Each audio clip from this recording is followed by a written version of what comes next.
Bem-vindo aqui em mais um vídeo que nós vamos conversar sobre aquelas questões, aquelas perguntas, aquelas opiniões, aqueles comentários que são colocados no canal durante a semana, nos vídeos que nós publicamos e que nós comentamos sobre eles no domingo.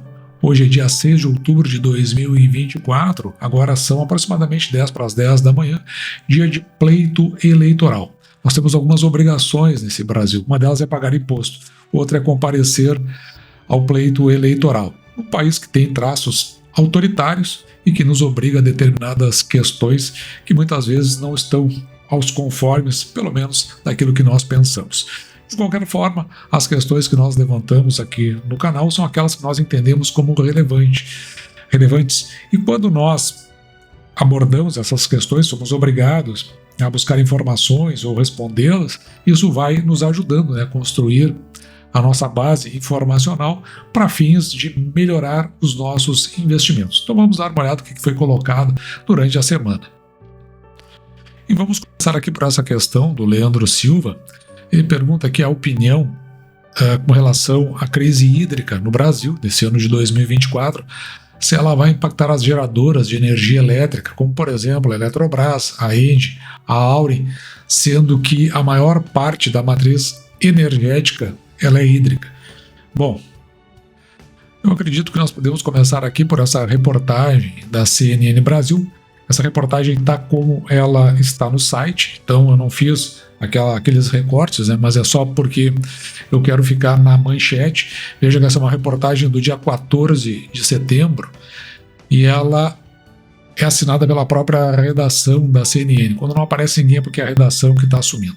Então veja que a estiagem, lá em setembro, no dia 14, hoje é dia 6, daqui a pouquinho vai completar um mês. Então a estiagem de 2024 pode ser a maior já registrada no Brasil. Isso segundo o estudo da Universidade Federal do Alagoas, que revela que 55% do território brasileiro está comprometido pela seca, afetando grandes rios do país. Então, pesquisa de universidade federal ainda, claro que a gente sempre coloca um questionamento toda vez que tiver uma universidade federal por trás, mas vários apontamentos dão conta de que realmente a gente está diante de uma grande estiagem, provavelmente aos moldes do que a gente viu em 2021. De 2021 para cá, ou seja, depois de 3 anos, houve muito investimento em outras matrizes energéticas, como a eólica e a solar. O Brasil hoje é tido como um país que, neste momento, pelo menos, ele está com, vamos chamar assim, um superávit de geração de energia. Ou seja, tem uma geração maior do que a sua demanda. Isso, pelo menos, nós já tratamos aqui no canal em outros momentos. De qualquer forma, eu tenho a impressão que se lá em 2021 houve impacto para geradoras, por exemplo, a AES Brasil, que nós acompanhamos aqui no canal, sofreu bastante com aquela crise hídrica. Nós já estamos atualmente com bandeira vermelha, então o governo já está sinalizando o encarecimento da energia elétrica. Claro que tem outro lado, a veia arrecadatória do governo, mas ele está se utilizando desse momento justamente para esse encarecimento. Além do que essas queimadas que a gente tem visto aí pelo Brasil afora, as maiores de toda a sua história, pelo menos desde que se registrou, elas se impactam justamente na parte de transmissão. Então, a crise hídrica provavelmente deve afetar as companhias, só não tenho essa convicção de que seja aos moldes do que a gente viu em 2021. Até agora, até o presente momento, se comentou muito sobre isso, se falou muito sobre isso, mas eu não vi nenhuma das companhias trazer o assunto como preponderante e realmente preocupante.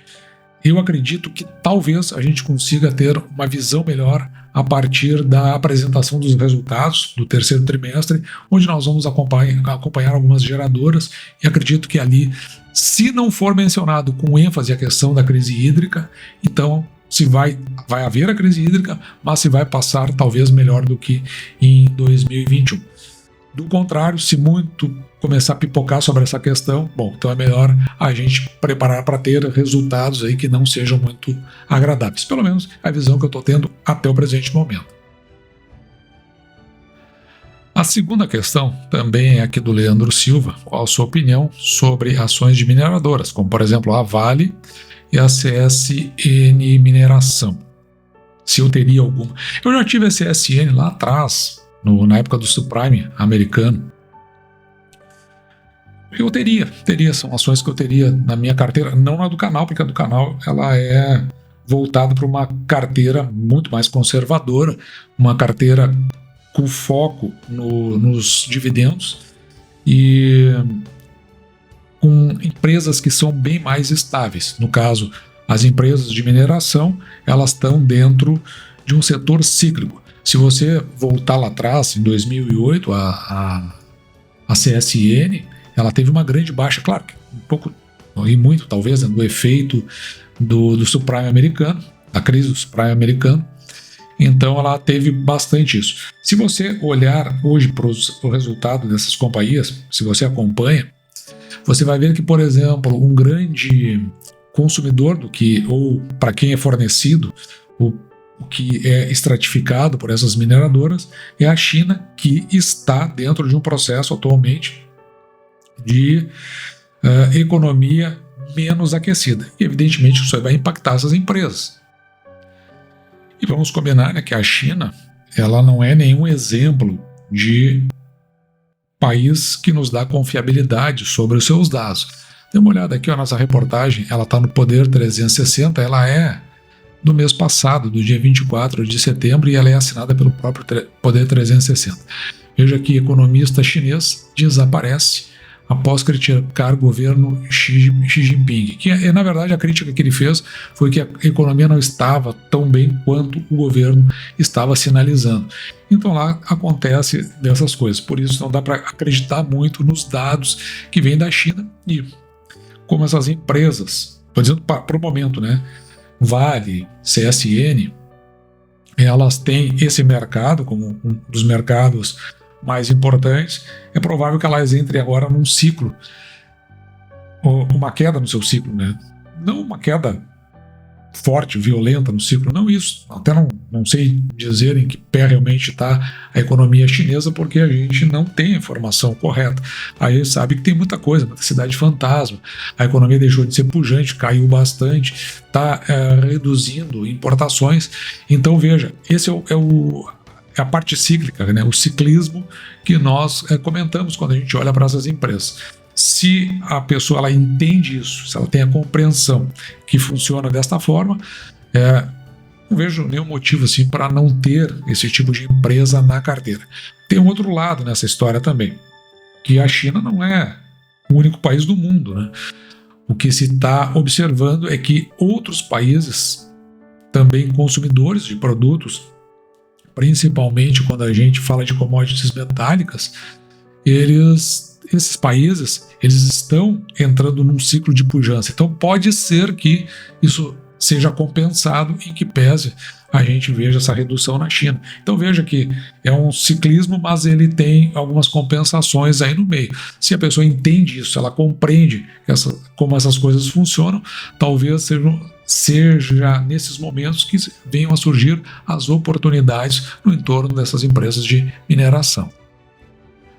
E a nossa última questão veio do Eduardo Balbino. Ele pergunta o seguinte, ele tem uma dúvida.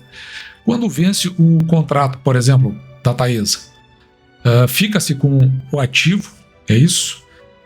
Esses ativos são da Taesa, pois em 2030 os contratos tendem a finalizar. Ela pode vender os ativos, ela pode continuar usando os ativos e prorrogar por mais tempo, né, os contratos da concessão. Como funciona essa parte quando os contratos findam? Então, ele até diz ali, se não foi claro, não. Foi bem clara a pergunta, e ela é bem... Ela é muitas vezes até necessária essa pergunta para que a gente tenha a compreensão. Então eu vou dar uma discorrida sobre esse tema no sentido genérico, evidentemente, você já vai entender por que eu falo em termos genéricos. Quando um contrato de concessão, de transmissão, ele vence, o que pode acontecer é o seguinte: a concessão ela é devolvida para o governo, e aí, evidentemente, o governo vai ter que ir atrás de outra empresa para abarcar aquela concessão. Ou o governo pode conceder a extensão do prazo dessa concessão.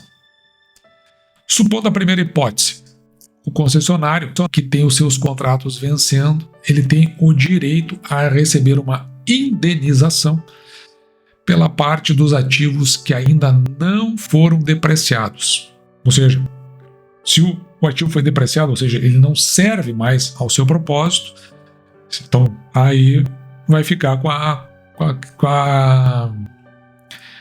empresa que recebeu a concessão, a concessionária. O concedente, né, então, ele não tem interesse e provavelmente deva expedir uma ordem, né, para que o que não interessa seja removido, então até tem um custo sobre isso. Não é algo que fica muito claro essa consequência imediata. Mas se os ativos não estão depreciados, pode acontecer duas coisas, né? Uma delas é a indenização no valor, e veja que essa indenização ela não é algo claro, né? E por que isso? Evidentemente, né, que o concedente ele vai ter uma ideia até de um preço menor, vai haver um conflito aí, né? Um litígio, e quem detém a concessão vai querer talvez um preço maior, então provavelmente isso vai entrar no processo judicial, até porque essas coisas não ficam muito claras às vezes dentro da parte na parte contratual, né? Logo depois que sai o leilão.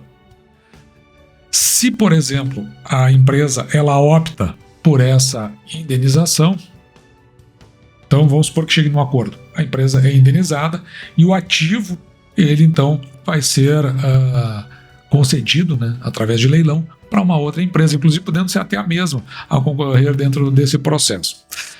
Uma hipótese que acontece com muita frequência é que quando o ativo ele não está depreciado, se faz uma extensão desse prazo. Com o que tem acontecido isso? Com a ISA-CETEP. Então ela está com algumas concessões que estão sendo prorrogadas. Veja que em 2012, né, isso aí já aconteceu no passado. O Conselho de Administração da ISA, da TRPN 3, TRPN 4, rejeitou as condições impostas pelo governo para renovar a concessão. Inclusive a empresa pode dizer, não, eu não quero, eu não tenho interesse. Aqui tem outro detalhe também interessante, em 2003 o Tribunal de Contas da União invalidou uma decisão que havia impedido a relicitação da subestação da CETEP, que a gente acompanhou aqui no canal o ano passado, isso até foi na zona leste de São Paulo. E o que acontece? Aí foi o contrário, né? O governo não queria que a ISA-CETEP continuasse com essa subestação. Então houve uma questão litigiosa e a decisão que havia impedido essa relicitação, ela continuou e, até onde eu sei, por enquanto, a subestação ela continua com a ISA-CETEP.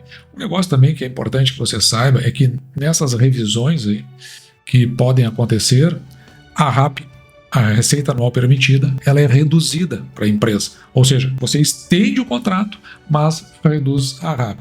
E aí, claro, vai depender de uma série de coisas, inclusive pode até que eventualmente uma RAP seja mantida, mas aí, nesse caso, é necessário que a companhia ela faça melhorias dentro daquele ativo para dar maior extensão na sua vida útil. Note que aqui, quase com frequência, né, é levantada alguma insegurança jurídica dentro das partes contratuais, isso porque os pregões, lá quando são descritos os lotes, eles não são muito claros nessa parte. E depois na contratação também muita coisa fica em aberto. E claro, as duas partes elas podem, e normalmente acontece isso, de divergir em relação o quanto vale determinados ativos e o quanto houve de depreciação. Mas o Brasil, ele é isso, né? Ele é o país desta famigerada insegurança jurídica. Um país com veia autoritária. Veja aqui, a gente olha essa reportagem da Gazeta do Povo, ela é assinada por Ana Carolina Curvelo.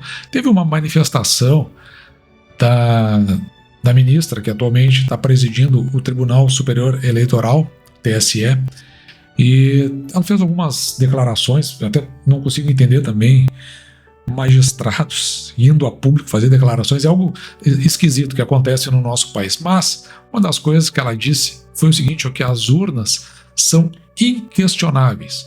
E é curioso isso, né? Porque é o país onde como assim? Algo é inquestionável. Então, hoje começa com urnas, amanhã pode ser com qualquer coisa, inclusive uma decisão do governo que pode afetar essas empresas que são concessionárias. Então, é assim, é uma espécie de um cala-boca, ninguém menciona nada. Então, não sei, é um país que vai por caminhos estranhos, então por isso que lá no final a gente acaba tendo essa ideia de insegurança jurídica. Principalmente porque determinadas questões que eventualmente elas estão consolidadas, né, dentro da doutrina, logo em seguida elas mudam, e mudam a cada dia e ao sabor, contra a lei, contra a Constituição, contra as normas. Então esse é um dos riscos do Brasil, né? O chamado risco Brasil, ele se concentra nisso, porque a gente não sabe direito assim como as coisas vão acontecer, vai muito do humor daquele momento, e é o que faz com que o nosso país ele viva nesse ciclo de crise. Talvez até por isso, né, no dia de hoje, dia de pleito eleitoral, a gente consiga ver muita desolação, né, com relação ao segmento do pleito. A gente não consegue enxergar nem saber, né, se nós podemos ter de fato confiança naquilo que será produzido do pleito. Será que foi isso aí mesmo? Uma coisa é certa, a gente não pode questionar pelo que está ali. Imagina se a moda realmente pega para esses contratos, né, das empresas que nós temos na nossa carteira. Até porque, atualmente, até empresas que não tem nada a ver estão pagando por outras que estão sendo acionadas. Então, dá uma ideia, né, de muita esculhambação e, consequentemente, né, a gente não vê o país entrando, né, numa linha de desenvolvimento justamente porque há esse receio da parte de investimentos. E aí, voltando ali na questão das mineradoras, por que elas têm pujança dentro do país? Né? Porque o Brasil ele é isso, né? Ele é condenado a ser esse país que ele apenas é fornecedor de commodities e nada mais, um fazendão ou um grande campo de mineração dentro de alguns contextos, e a gente não consegue ir adiante, né, com a parte industrial, que tem reflexo imediatamente na parte comercial, dando maiores chances e maiores oportunidades dentro do país, pelo menos a visão que eu tenho. Então, claro, né, que mineradoras elas acabam dentro desse contexto se beneficiando. E dito isso, espero que eu tenha respondido todas as questões, também espero que você tenha gostado, porque eu vou me despedindo de você, desejando que você fique com Deus e deixando, como sempre, o meu grande abraço